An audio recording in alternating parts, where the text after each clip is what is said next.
আয়শা বলুন স্বামী।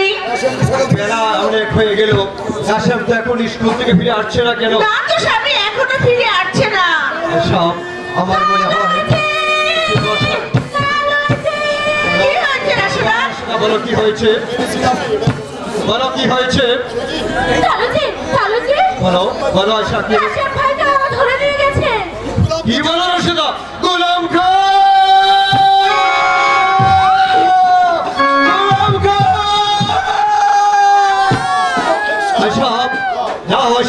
একদিনে বিজয় লাঠিটা তোমার হাতে তুলে দিয়েছিলাম, লাঠিটা আবার দিয়েছ, সেই লাঠি আবার আমি যাবো আমার ছেলে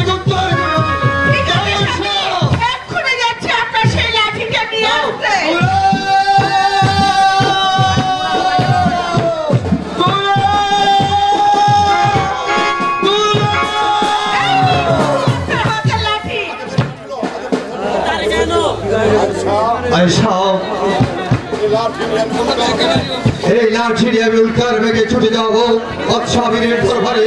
যদি শাখারে গিয়ে বাদশাহীরের রাজ দরবারে আবার কাশেমকে পাই তাহলে তাকে উদ্ধার করে নিয়ে আসবো। আর যদি কাশেমকে না পাই, কাশেম যদি বাদশাহীরের কারাগারে বন্দী থাকে তাহলে বাদশাহীরের কারাগার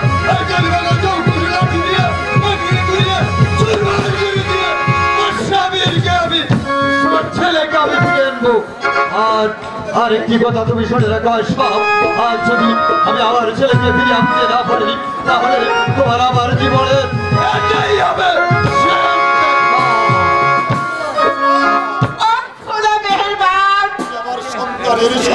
তুমি আমার সন্তানের সহায় থেকো খোদা, তুমি আমার সন্তানের সহায়।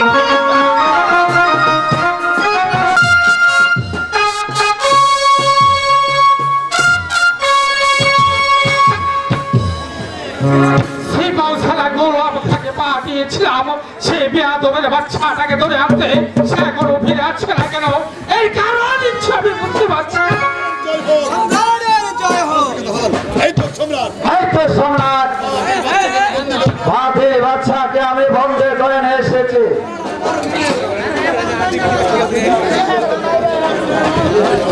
হ্যাঁ শিবসালা গোলাপ খা, তুমি ঠিক কাজই করেছ। এই শয়তানটাকে বন্দী করে রেছ, আজ আমি তাকে এমন শিক্ষা দেব তার কত বড় সাহস। সামান্য একটা লাভ জলের ছেলে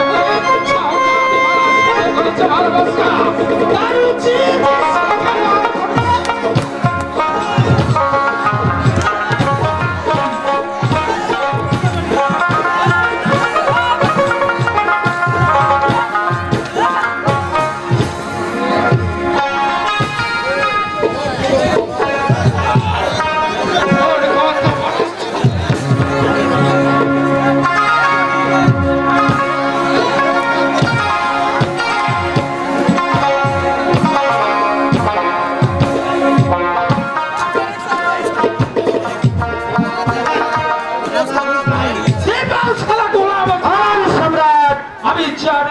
সহ্য করতে পারছি না। এই নাও চাবুক, যতক্ষণ পর্যন্ত শাহজাহান ভালোবাসার কথা জানতে পারবে ততক্ষণ পর্যন্ত চলবে।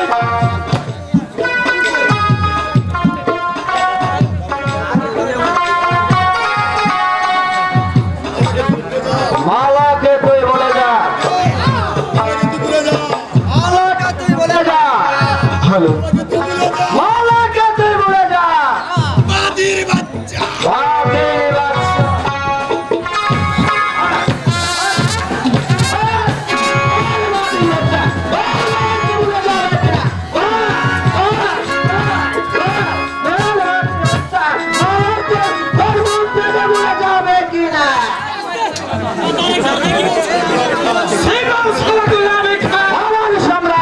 আমি আর বিলম্ব সহ্য করতে পারছি না।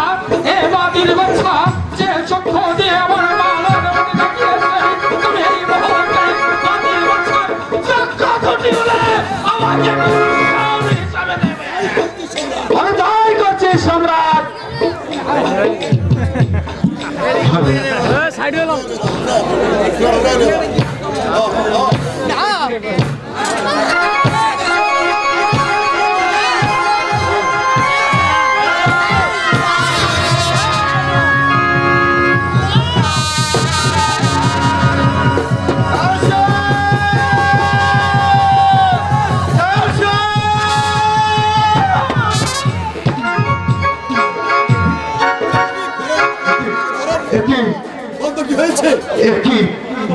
আকাশে বল তোর কি হয়েছে বল একবার তুই আমাকে খুলে বল তোর কি হয়েছে বল বাবা বল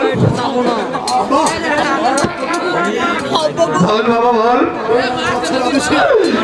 এইবার বাচ্চারা দেশে বল এই খুদাম খা বল আমার দুটো সব তুলে নিয়ে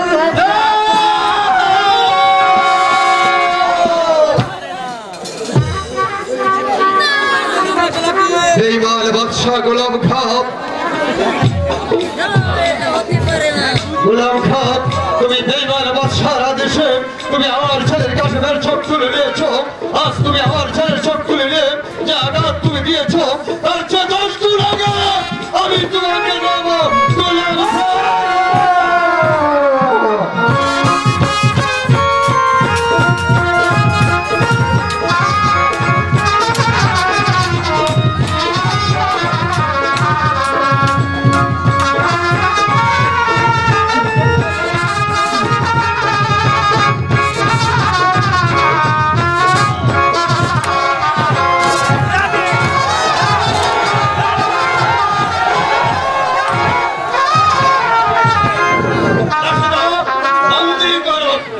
গোলাম খাকে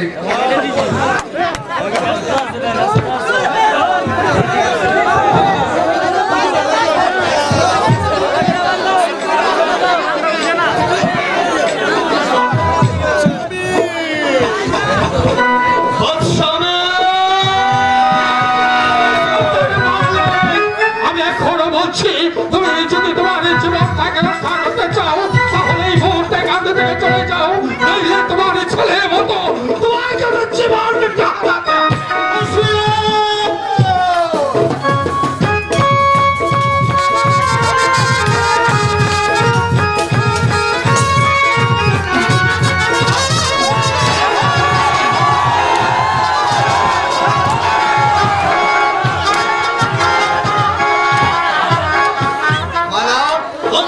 তুমি তোমার পিতাকে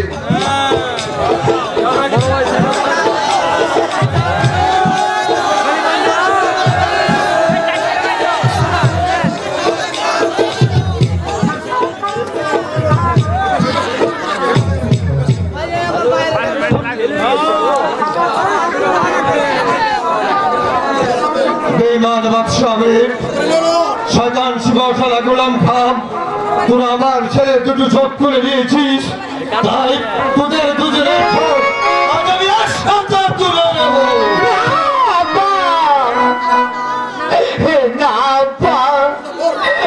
তারা তো জানোয়ারের মতন আমার সাথে ব্যবহার করেছে সত্যি কি চালা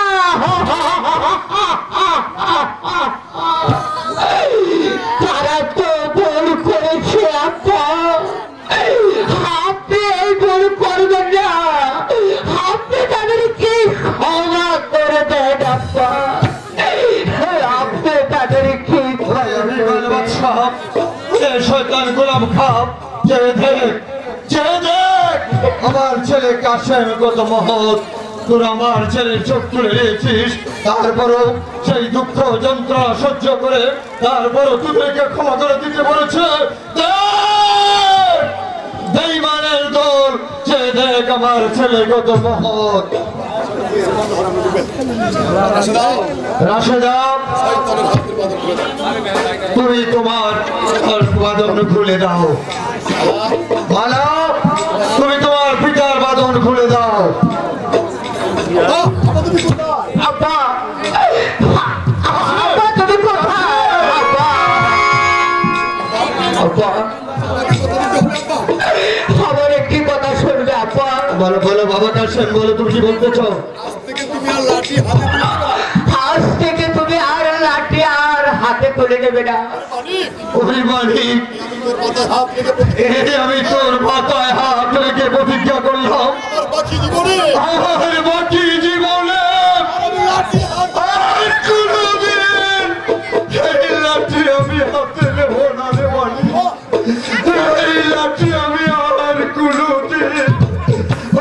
কোনোদিন হাতে নেব না রে মালিক আর কোনোদিন হাতে নেব না আছে।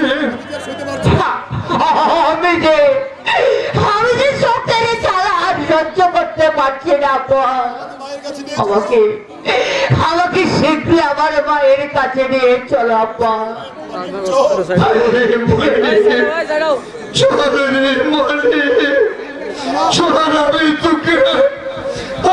তোকে তোর মায়ের কাছে নিয়ে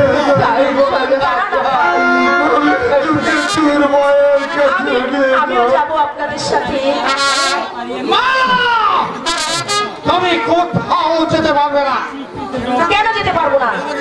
কে আমাকে বাধা দেবে? আমি বাধা দেব তোমাকে। আপনার বাধা আমি কোনোদিনও মানবো না, কারণ আপনার মতো পিতা জঘন্য এই পৃথিবীতে আর দুটিও নেই।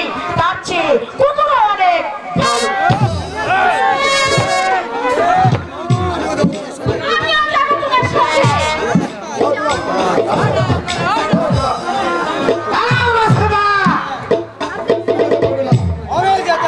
কে আমাকে বাধা দিবে? আপনার মুখে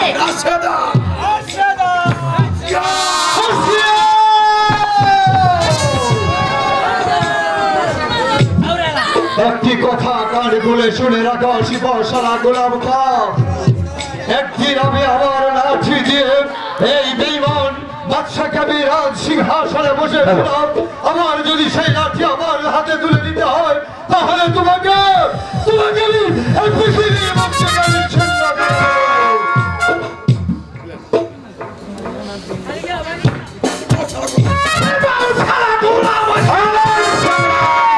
আমি এই লাঠি আলো সত্তার মালিকের পেয়াদুমিকে কিছুতেই মেনে নিতে পারছি না। আমি আপনাকে আদেশ করছি, আপনি এই মুহূর্তে চলে যাবেন। যেখানে যে অবস্থায় আমার কন্যা সাউদার মালাকে পাবে তাকে চোর করো।